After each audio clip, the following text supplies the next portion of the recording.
Kaka-start nga lang ng laban tapos meron nag-chat na Fanny. Kung sino unang makakill kay Angela ita-target lock ko. At syempre dahil papansin tayo kaya dali-dali ako para pitasin siya. Ayaw ba ba? At nung napitas ko si Angela ay agad naman itong nagsumbong sa jowa niya. Yari ka sakin, Chu. Target ka sakin ngayon. Grabe naman tong Fanny na ito, ita-target daw ako. At so dito guys ay titingnan ko muna kung gaano siya kalakas.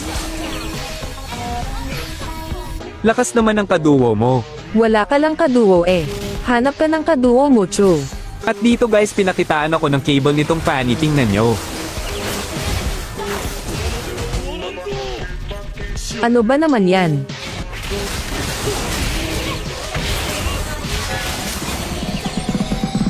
Pai freestyle ka pa.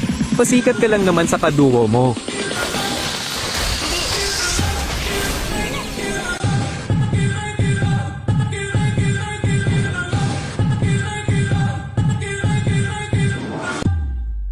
Grabe naman lakas ng magduo na ito.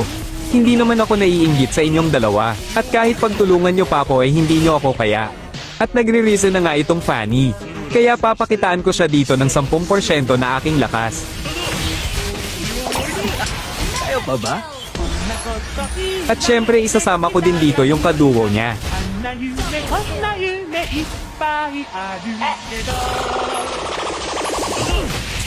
By the way guys, namimigay nga pala ako ng Starlight or Diamond sa mga supporters ko. At kung gusto mo mabigyan ay iHeart React at iShare ang video na at kailangan nakafollow ka sa akin. Napagkamalan pa nga niya akong cheater dito.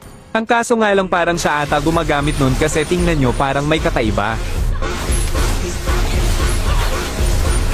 At dito guys meron pa siyang ginawa na hindi ko inaasahan.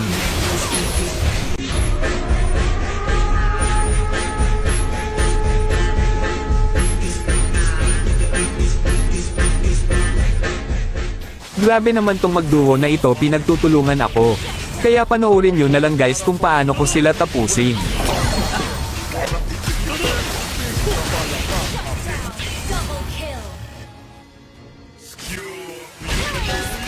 Wala ka aking dinaysip.